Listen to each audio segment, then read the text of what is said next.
Gates దగ్గర అభిమానులు ఎవరైతే లోపలికి వెళ్తూ ఉన్నారో వాళ్ళు బ్యారికేడ్లను తోసేసుకుంటూ వెళ్తున్నట్టుగా తెలుస్తుంది. గేట్ నెంబర్ 4 దగ్గర. Where are you?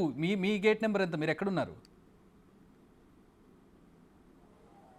ఎగ్జాక్ట్ మనం కూడా అదే గేట్ వద్ద ఉన్నాము, 4 గేట్ వద్ద. ఎందుకంటే అభిమానులు ఎక్కువ సంఖ్యలో ఒకేసారి లోపలికి రావడం వల్ల ఆ గేట్స్ ని సైతం నెట్టుకుంటూ లోపలికి వస్తున్నారు. మనం చూస్తున్నాం కదా, మొత్తం కూడా అభిమానులు అయితే మాత్రం పూర్తి స్థాయిలో అన్ని గేట్స్ నుంచి వచ్చే కంటే కూడా ఈ 4th గేట్ ఏదైతే ఉందో ఆ గేట్ దగ్గర నుంచి ఎక్కువ మంది వస్తున్నటువంటి పరిస్థితి ఉంది. ఎందుకంటే మరికొద్ది సేపట్లోనే అటు హైదరాబాద్ కి సంబంధించి చెన్నైకి సంబంధించినటువంటి ఇద్దరు కూడా తలపడులు ఉన్నారు. కాబట్టి ఈ నేపథ్యంలోనే ఎక్కువగా అభిమానులు పూర్తి స్థాయిలో వాళ్ళ ఫ్రెండ్స్ తో అదే విధంగా వాళ్ళ కొలీగ్స్ అయితే మాత్రము ఇక్కడికి చేరుకుంటున్నటువంటి పరిస్థితి ఉంది. అటువైపు హైదరాబాద్ కి సంబంధించినటువంటి అభిమానులు ఎక్కువగా ఉన్నప్పటికీ ధోనికి సంబంధించి ఆడబోతున్నటువంటి ఈ మ్యాచ్ కు ఒక ప్రత్యేకత ఉంది. ఇప్పటికే ఇండియాకి సంబంధించినటువంటి మ్యాచ్లు ధోని అనేక సార్లు కూడా సంబంధించినటువంటి క్రికెట్ టీమ్ మెంబర్ గా ఉన్నారు. కాబట్టి దాంతో వీళ్ళ అభిమానాన్ని చాటుతున్నటువంటి పరిస్థితి. బ్రో, ఎలా అనిపిస్తుంది మ్యాచ్? చాలా ఎక్సైటింగ్ ఉందండి. అంటే ఇక్కడ చాలా మంది కూడా అటు హైదరాబాద్ కి సంబంధించి చెన్నై సూపర్ ఏర్పాట్లకు సంబంధించి అడగండి ఒకసారి.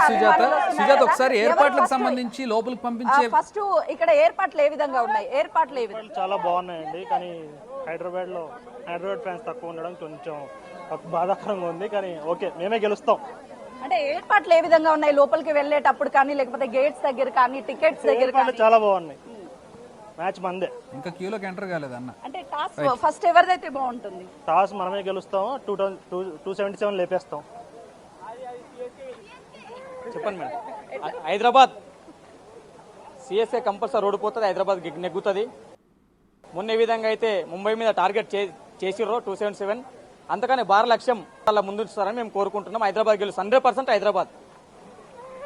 అభిమానులు అయితే మాత్రము పోటాపోటీనే ఉన్నారు. అటు హైదరాబాద్ అంటున్నారు, మరోవైపు చెన్నై సూపర్ కింగ్స్ అనేది గెలుస్తుందని చెప్పేసి మరోవైపు చెప్తున్నారు. అయితే ఇక్కడ ఏర్పాట్లు కూడా పూర్తి స్థాయిలో, ఎందుకంటే ఎలాంటి ఇబ్బందులు కలగకుండా పూర్తి స్థాయిలో ఏర్పాటు చేశారు. కాకపోతే అభిమానులు ఒక్కసారిగా లోపలికి రావడం వల్ల, క్రౌడ్ ఎక్కువగా ఉండడం వల్ల అయితే మాత్రం వస్తున్నటువంటి వాళ్ళకి ఇబ్బందులు ఏర్పడినప్పటికీ కూడా పూర్తి స్థాయిలో పోలీసులు అయితే ఏర్పాటు చేయడంతో పాటు అన్ని ఏర్పాట్లు కూడా చేసిన పరిస్థితి ఉంది.